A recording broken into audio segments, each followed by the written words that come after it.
잘 모릅니다. 그러나 우리 남북 관계를 생각할 때 참 풀리지 않는 여러 가지 숙제들을 혼자 이제 생각을 해보게 됩니다.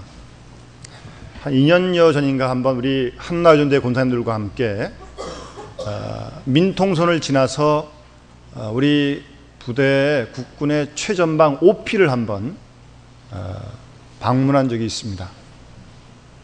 그 OP에서 북한 측 관측과 거리는 육안으로 보일 만큼 아주 가까운 곳에 있는 OP였습니다. 그곳에 가면 긴장감이 감돕니다.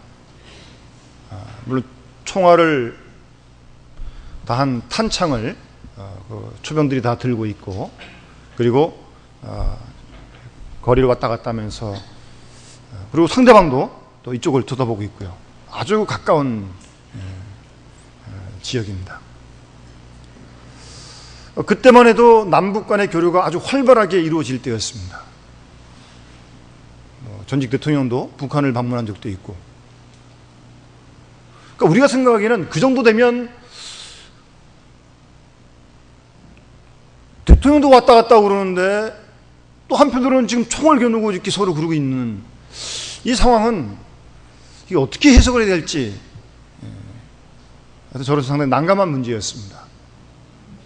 그 후로도 육로가 개통이 되어지고 철도도 연결되어지고 개성공단에 그 많은 우리 한국 기업들이 들어가서 기업을 하고 있고, 그러면서 또 교조는 또 일어나고 서해 해상에서 또 문을 닫는 등 땅값을 올려달라는 등 도저히 저의 좁은 생각으로는 해결할 수 없는 어려운 관계가 남북 관계라는 것을 생각해 보았습니다. 그런가 하면 우리 남한 내에서도 남남 내 심각한 갈등들이 오늘 우리 사회를 어렵게 하고 있습니다. 여야는 물론이고 진보, 보수, 노사 등등 똑같은 하나의 사건을 보고 그 사건을 대하는 서로의 그 차이가 너무나 큽니다. 그 차이 때문에 감정적인 대립이 생기고, 이래서는 되지 않겠다, 이건 안 되겠다, 하여튼 이런 생각들을 해보게 됩니다. 물론 어떤 일에 서로의 생각이 충분히 다를 수는 있겠죠. 다른 차이를 서로 인정을 하고 또 그 다른 생각을 가지고 함께 머리를 맞대고 좀 함께 살 길도 좀 찾아보고 좀 그래야 될 것 같은 이런 단순한 생각도 한번 해보게 됩니다. 어쨌든 나라와 민족을 생각하면 좀 답답합니다. 하여튼 이게 쉽게 풀릴 수 있는 문제는 아닌 것 같고요. 또 그리고 그렇게 금방 일어난 일도 물론 아니고요. 등등 여러 가지 좀 답답한 그런 마음이 있습니다. 그런 숙제를 안고 우리 오늘 주신 본문을 중심으로 해서 복 있는 나라라는 그런 제목으로 함께 하나님의 음성에 우리 귀를 기울일 수 있기를 바랍니다. 우리 그리스도인 한 사람 한 사람의 가치는 그 가치를 헤아릴 수 없을 만큼 중요합니다. 그런데 우리 그리스도인 성도는 기도할 때 성도다워질 수 있습니다. 우리 그리스도인 한 사람의 기도의 능력은 엄청난 역사를 일으킬 수 있습니다. 목회자 한 사람이 깨어 기도하면 교계가 변화됩니다. 장로님, 권사님, 집사님 한 사람이 깨어 기도하면 그 교회가 새롭게 변할 것입니다. 어떤 모임이든 그 지도자가 깨어 기도하면 그 공동체가 변화될 것입니다. 이것을 믿기 때문에 우리는 하나님 앞에 항상 우리 모두가 기도해야 합니다. 한 사람의 기도의 힘을 결코 간과해서는 안 될 것입니다. 기도하는 용사는 최고의 군대이기 때문입니다. D.L. 무디는 이렇게 말한 적이 있습니다. 나는 잠자는 세상을 깨우느니 차라리 잠자는 교회를 깨우겠다 그랬습니다. 그 심정을 좀 이해하시겠습니까? 우리는 잠자는 세상을 깨우기 위하여 뛰어다닐 필요가 없습니다. 우리가 잠자는 교회만 깨우면 됩니다. 잠자는 하나님의 성도들만 깨어나면 깨어난 성도들이 흩어져서 그리고 그곳에서 자기 일에 충실히 감당하고 기도하면 이 세상이 새롭게 변할 줄로 믿습니다. 기도의 능력을 믿고 악한 마귀의 견고한 진을 파하여 하나님 나라의 도래를 확장을 이끌어가는 하나님 나라의 귀한 백성들이 다 되어질 수 있기를 간절히 소원합니다. 여러 가지 어려운 문제들이 산지한 우리나라이지만 불평하거나 또 나라를 떠나거나 그런다고 해결될 일은 아닙니다. 오히려 우리가 적극적으로 우리나라가 복 있는 나라가 될 수 있도록 우리 한 사람 한 사람이 최선을 다해야 할 것입니다. 우리와 우리 가정과 교회가 새롭게 변화되어질 때 우리가 속한 사회도 세상도 나라도 민족도 변할 줄로 믿습니다. 변화의 중심에 우리 그리스도인 한 사람 한 사람이 있다는 사실을 잊지 마시기 바랍니다. 내가 먼저 새로워지고 내가 먼저 변화되어지면 모든 것이 새롭게 변화될 것입니다. 어느 누구도 분쟁과 싸움이 계속되는 나라를 원하는 사람 아무도 없을 것입니다. 아무쪼록 우리 모두가 우리나라가 복이 있는 나라가 되어질 수 있도록 함께 우리가 속한 곳에서 최선을 다하는 우리 모두가 될 수 있기를 바랍니다. 오늘 본문 9절 말씀 보시면 오직 너희는 택하신 족속이요 왕같은 제사장들이요 거룩한 나라여 그의 소유된 백성이라고 우리에게 말씀하고 있습니다. 우리 모두는 하나님의 택하신 족속입니다. 왕같은 제사장들입니다. 그리고 거룩한 나라요 하나님의 소유된 백성인 줄로 믿습니다. 우리로 하여금 하나님의 아름다운 덕을 이 땅에 선전하기 위하여 하나님 그렇게 택하신 줄로 믿습니다. 여기서 먼저 택하신 족속이라는 말은요, 그리스도께서 흘리신 구속의 피로 얻게 된 그리스도인의 영적인 신분을 말하는 것입니다. 족속이라고 하는 헬라어의 게소스는 혈통이나 출생을 가리킵니다.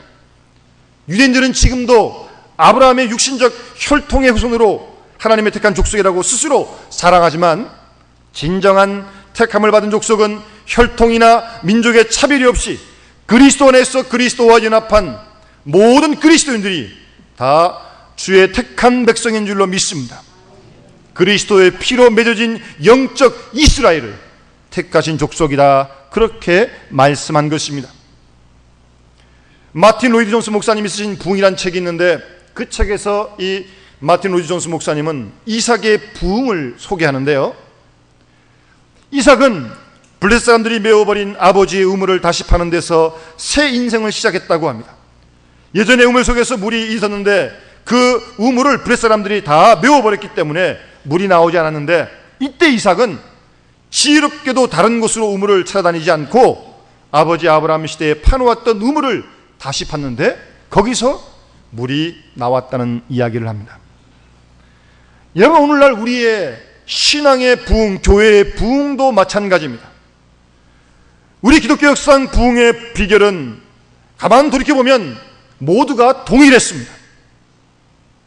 하나님의 말씀이 되살아날 때, 성도들이 뜨겁게 기도할 때 부흥이 일어났습니다. 성도들 사이에 회개운동이 벌어졌을 때 부흥했습니다. 오늘날의 부흥도 마찬가지입니다. 하나님 말씀이 흥황하고 왕성히 선포되어지고 성도들이 열심히 기도할 때, 하나님의 백성들이 주의를 토설하고 자복할 때 부흥이 찾아올 것입니다. 우리 믿음의 조상들이 가졌던 아름다운 믿음의 그 열심을 우리가 회복해야 할 것이고, 하나님과 우리 사이에 가로막혔던 죄악들을 제거하는 것이 진정 부흥의 선결 조건인 것입니다. 고린도전서 15장 9절을 보게 되면 사도 바울은 자신을 이렇게 소개합니다. 나는 사도 중에 지극히 작은 사람이다. 사도 중에 지극히 작은 사람이다 라고 소개를 하고요, 다음에 에베소 3장 8절을 보게 되면 자신을 이렇게 다시 소개합니다. 이제는 사도가 아니고 모든 성도 중에 지극히 작은 자보다 더 작은 사람이다. 자신을 성도라고 그렇게 표현하고 있습니다. 그리고 그의 말년에 쓴 목회서시는 디모전서 1장에 보게 되면 사도 바울은 자신을 가리켜서 죄인 중에 내가 괴수다라고 그렇게 말하고 있습니다. 이 말은 사도 바울이 시간이 흐를수록 더 많은 죄를 지었기 때문에 이렇게 고백한 것일까요? 그런 건 아닙니다. 처음에는 사도 중에 지극히 작은 자였다가, 다음에 성도 중에 지극히 작은 사람이 되었다가, 그 다음에 죄인 중에 괴수라고 고백하게 된 것은 사도 바울 자신이 하나님의 그 크신 영광을 경험하고 나니까 자신이 티끌보다 더 작은 그런 존재라는 것을, 또 자신의 그 허물을 깊이 돌아보게 되었던 것입니다. 그 속에서 사도 바울은 내가 죄인 중에 괴수라고 감히 고백하고 있습니다. 사실 이러한 신앙이 진정 우리 그리스도인의 능력인 줄로 믿습니다. 사도 바울의 사역이 그렇게 강력했던 이유가 바로 여기에 있습니다. 바울은 자신의 죄에 민감했고 죄를 철저히 회개하는 삶을 살았습니다. 그렇기 때문에 능력 있는 사도로서 일평생 살아갈 수 있었던 것입니다. 신앙은 내가 죄인이라고 고백하는 데서부터 출발합니다. 이것은 최고의 깨달음이며 하나님의 은혜입니다. 택하신 족속만이 죄인이란 고백을 할 수 있습니다. 그리고 죄인이라고 고백하는 순간 우리 모두는 용서받은 의인이 되는 것입니다. 우리 모두는 하나님 전적인 은혜로 택하심을 받았습니다. 여기에 우리의 노력이나 공로가 전혀 가미된 바가 없습니다. 따라서 우리는 하나님께 감사하고 더욱더 겸손해야 합니다. 하나님께서 영광을 받으셔야 합니다. 나를 택하신 하나님을 찬양해야 합니다. 하나님 없는 나는 아무것도 아니며 아무런 존재 가치도 없는 것입니다. 이제 하나님의 은혜로 우리가 하나님의 택함 받은 최고의 존재가 되었습니다. 따라서 우리 모두 이 사실을 깨닫고 감사하며 하나님을 찬양하며 영광 돌리는 주의 백성들이 되어줄 수 있기를 바랍니다. 이어지는 본문을 보게 되면 우리에게 왕 같은 제사장이다 라고 이렇게 말씀하고 있습니다. 우리 모든 그리스도인들은 왕 같은 제사장들입니다. 왕인 동시에 제사장입니다. 우리 그리스도인들은 장차 만왕의 왕 되신 그리스도와 연합하여 그리스도와 함께 하늘 보좌에서 만국을 통치할 것입니다. 그런 의미에서 우리는 왕입니다. 동시에 제사장으로서 하나님을 섬기며 예배하는 사람들이 그리스도인입니다. 구약시대에는 제사장들만이 하나님께 제사를 드릴 수 있었지만 우리의 영원한 대제사장 되시는 예수 그리스도가 십자가에서 피 흘려 죽으심으로 성전의 휘장이 찢어짐으로 이제는 누구든지 성소와 정소에 다 들어와서 하나님을 예배할 수 있습니다. 누구나 제사를 드리는 제사장이 되었습니다. 마틴 루터가 얘기하는 만인 제사장설이 바로 그런 내용입니다. 우리 모두 왕 같은 제사장들이 되었습니다. 하나님을 잘 섬기는 제사장 나라가 복 있는 나라입니다. 제사장은 하나의 특권이며 은혜이며 은사이며 상급입니다. 왕 같은 제사장들이 된 것도 전적인 하나님의 은혜입니다. 돈이나 금으로 무엇을 주고 살 수 있는 것이 아닌 하나님의 최고의 축복인 줄로 믿습니다. 여러분, 영국의 정치가 처칠은 세계 제2차 세계대전이 승리로 이끌었던 훌륭한 지도자였습니다. 처칠은 마음만 먹으면 계속해서 총리를 맡아 할 수 있는 그런 위치에 있었습니다.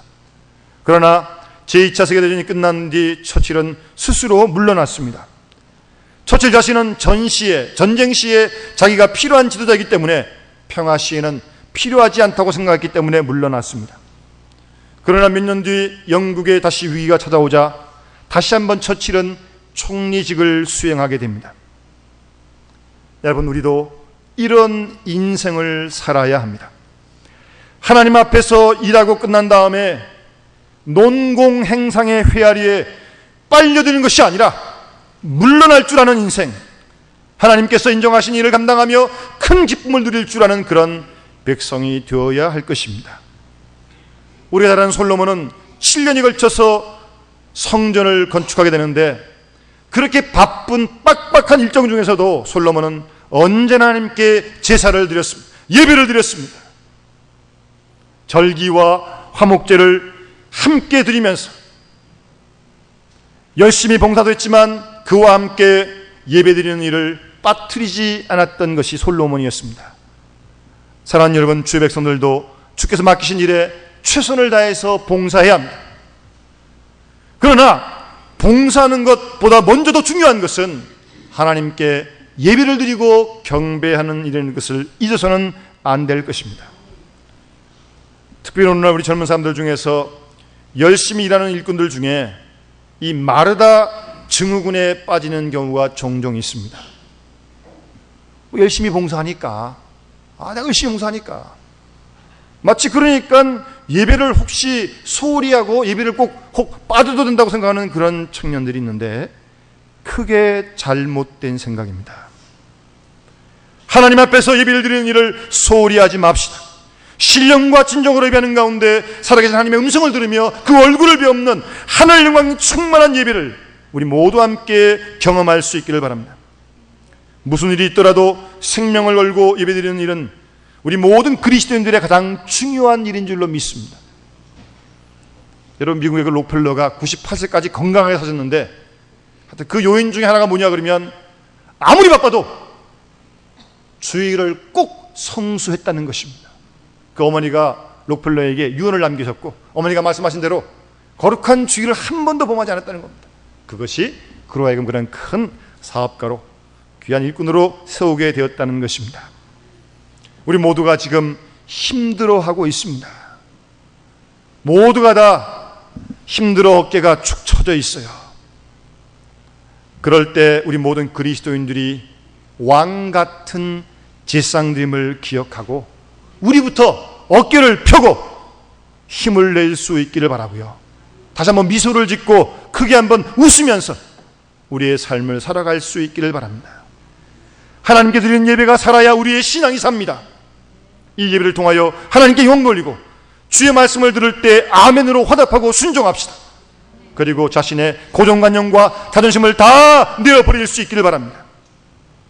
그러한 왕같은 제사장들이 예배하는 가정과 교회가 되어질 때 이 나라가 소망이 있는 줄로 믿습니다. 오늘 본문은 이어서 우리에게 거룩한 나라요 그의 소유된 백성이다 라고 말씀하고 있습니다. 거룩한 나라요 그의 소유된 백성이다. 여기서 거룩하다는 말은 구별되어 하나님께 드린 것을 나타내는 말입니다. 우리 그리스도인들이 하나님께서 쓰시고자 우리를 선별하여 하나님께 구별된 거룩한 나라요 백성임을 우리가 잊지 말아야 합니다. 하나님께 쓰임받는 사람은 가장 행복하고 영광스러운 사람입니다. 하나님께서는 특별한 대가를 지불하고 우리 모두를 선택해 주셨습니다. 오늘 보면 10절 말씀처럼 너희가 전에는 백성이 아니더니 이제는 하나님의 백성이요 전에는 국류를 얻지 못하더니 이제는 하나님의 국류를 얻은 자가 되었다고 말씀하지 않습니까?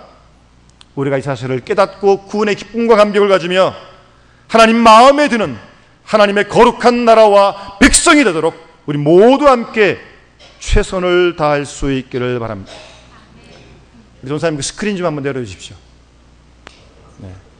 우리 금요 심야기도에 우리 열심히 불렀던 찬송인데 또 이 시간 같이 한번 부르면서 제목이 하나님 아버지의 마음인데 좀 그런 마음을 하나님께 구하는 마음으로 같이 한번 우리 불러보겠습니다.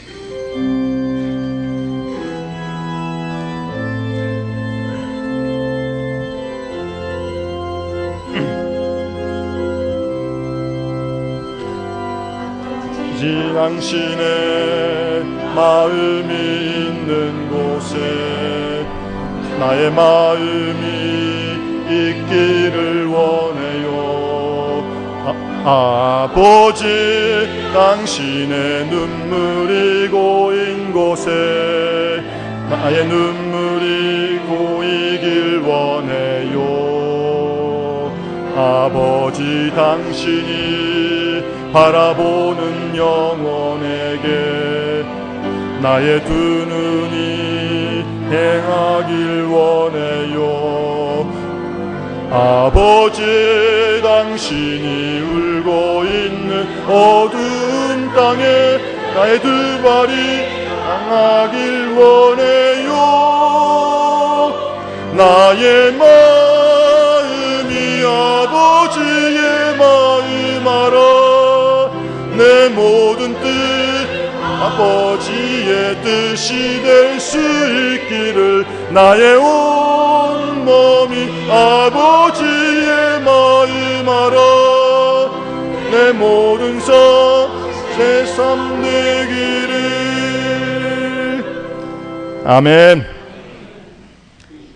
우리 모두 아버지 하나님의 마음을 알아. 아버지 마음이 있는 곳에 우리의 마음이 있고요, 아버지의 눈물이 있는 곳에 우리의 눈물이 있고, 아버지가 원하는 그곳에 우리가 함께 달려갈 수 있는 그런 하나님 마음에 드는 거룩한 나라, 하나님 나라의 백성이 될 수 있도록 우리가 있는 삶의 현장 속에서 하루하루 우리가 힘쓸 때 그런 우리를 통해서 하나님께서는 큰 역사를 이루실 줄로 분명히 믿습니다. 우리가 구원받은 그 단계에만 머물러 있을 것은 안 될 것입니다. 이제는 구원받은 기쁨과 감격을 가지고 구원받은 성도답게 성장을 하고 자라가고 그렇게 살아가야 할 것입니다. 그런 우리를 통해서 하나님 나라가 더 확장이 되어지고, 우리를 통해서, 우리 교회를 통해서 하나님의 살아계신 모습을 세상 사람들에게 우리가 충분히 보여줄 수 있어야 할 것입니다. 오늘날 예수 믿는 사람들 가운데 그저 무사하고 평탄하여 사는데 아무 지장이 없을 만큼 많은 돈을 버는 축복을 누릴 때 여기가 좋사오니라고 만족하는 그런 경우가 있습니다. 어찌 보면 이런 사람들은 불쌍한 사람들입니다. 왜냐하면 그들 속에 하나님의 약속이 사라졌기 때문입니다. 그러나 하나님의 약속을 붙든 사람들은 무엇을 먹을까, 무엇을 마실까, 무엇을 입을까 걱정하지 않습니다. 하나님께서는 광야에서 만나로 만족하던 이스라엘 백성들에게 약속을 회복시키시고자 고난을 통하여 그들을 가나안 땅으로 끊임없이 인도하지 않습니까? 결국 그것이 이스라엘 백성들에게 큰 축복이 되었던 것입니다. 여러분, 1963년 미국의 워싱턴 광장에 25만 명의 사람들이 모였습니다. 그들은 인종차별 철폐를 위한 집회를 열고 있었는데 그때 우리가 잘 아는 마틴 루터 킹 목사님이 설교를 하게 되었습니다. 우리가 잘 아는 나에게는 꿈이 있습니다, I have a dream이라고 하는 그런 놀라운 설교를 했는데요, 루터 킹 목사님은 처음부터 끝까지 자신이 가지고 있는 그 꿈에 대하여 말을 했습니다. 결코 어떤 무리를 선동하지 않았습니다. 내게는 꿈이 있습니다. 나는 어느 날 조지아의 넓은 언덕에서 지난날 노예 아들과 지난날 주인의 아들이 형제의 식탁에 함께 맞아줄 수 있는 그런 꿈을 가지고 있습니다라고 그렇게 설교를 했습니다. 흑인에 대한 테러에 분노한 사람들이 인종차별에 반대하며 모인 집회에서 킹 목사님은 자신의 꿈을 이야기했습니다. 킹 목사님은 주인의 아들들과 노예 아들들이 한 식탁에 앉아 사랑의 교제를 나누는 꿈, 자기 속에 있는 하나님 나라의 꿈을 이야기했습니다. 킹 목사님은 계속 이렇게 말을 했습니다. 우리 가운데 어떤 사람은 노예선을 타고 미국에 왔습니다. 반면 우리 가운데 어떤 사람은 이민선을 타고 미국에 왔습니다. 우리가 타고 온 배는 다 다릅니다. 그러나 나는 우리가 지금 한 배를 타고 전진하는 꿈을 꾸고 있습니다라고 그렇게 이어서 말을 했습니다. 그 자리에 모인 많은 사람들이 킹 목사님의 설교를 듣고 감동을 받고 아무도 행진하자고 하지 않았는데 손에 손을 잡고 백인 6만 명과 흑인 19만 명의 많은 사람들이 평화롭게 행진하기 시작했습니다. 분열의 위기에 놓였던 미국을 마틴 루터 킹 목사님의 꿈이 다시 하나로 만드는 순간이었습니다. 오늘날 많은 사람들이 꿈을 잃어버렸습니다. 그래서 쉽게 좌절하고 포기합니다. 아니, 이럴 때일수록 우리 더욱 거룩한 사람, 거룩한 가정, 거룩한 교회가 되는 꿈을 꿔야 할 줄로 믿습니다. 하나님을 기쁘시게 되고자 하는 그런 꿈을 가져야 합니다. 꿈은 우리에게 용기를 줍니다. 믿음의 꿈은 우리를 겸손하게 합니다. 꿈은 또한 시련과 고난을 넉넉히 이기게 하는 능력이 있습니다. 그 꿈을 이루도록 기도하게 하시고 하나님께로 우리 모두를 돌아가게 하는 그런 능력이 꿈 가운데 있습니다. 하나님을 위한 꿈은 반드시 이루어질 것입니다. 사랑하는 여러분, 정말 많이 힘든 오늘의 시대를 우리가 살아갑니다. 저는 직접 느끼기보다는 우리 교인들의 삶 속에서 그런 모습을 보며 참 안타까울 때가 너무 많습니다. 우리 모두 다시 한번 힘을 내고 하나님을 한번 믿음의 눈으로 바라볼 수 있기를 바랍니다. 우리 모두 한 분 한 분들은 하나님의 택하신 족속입니다. 우리 모두는 왕같은 지상들입니다. 그리고 거룩한 나라와 하나님의 백성인 줄로 믿습니다. 그런 믿음을 가지고 주님이 우리에게 주신 귀한 꿈, 주님이 우리나라를 향하신 그 귀한 꿈을 우리가 함께 꾸면서 그 꿈을 이루어갈 수 있도록 우리 있는 현장 속에서 기도하며 최선을 다할 때 하나님께서는 우리를 통하여 크신 역사를 이루실 줄로 분명히 믿습니다. 이 일의 기억에 쓰임받는 우리 모든 성도 될 수 있기를 주의 이름으로 축원합니다. 기도하겠습니다. 사랑의 아버지 하나님, 감사합니다. 오늘도 거룩한 성일을 기억하여 주 앞에 나와 하나님을 만나며 주의 음성을 듣게 하시니 감사와 찬송과 영광을 돌려드립니다. 아버지 하나님, 오늘날 우리가 사는 이 나라 많은 문제가 있습니다. 남북, 남남, 정치, 경제, 사회 등 노사와 여야와 진보와 보수 등 많은 요인들이 갈등을 겪고 있는데 하나님 아버지, 이 나라와 민족을 불쌍히 여겨주시고 긍휼히 여겨주시옵길 원하오며 또 주어진 직장과 사업의 일에 지치고 힘든 저희들을 하나님 불쌍히 여기시고 긍휼히 여겨주시옵기를 원합니다. 혹이라도 원망하거나 불평하거나 좌절하지 않도록 주님 도와주시고 믿음의 눈을 열어 주님이 우리 주신 귀한 꿈을 저희들이 발견하고 그 꿈을 이루어드릴 수 있는 주의 택한 백성, 왕같은 제사장, 거룩한 나라의 백성이 다 되어줄 수 있도록 하나님 축복하여 주시옵소서. 빛이 되게 하시고 소금이 되게 하시고 우리와 교회가 이 민족의 새 희망이 되어줄 수 있도록 하나님 역사하여 주시옵소서. 감사드리며 예수님 이름으로 간절히 기도드리옵나이다. 아멘.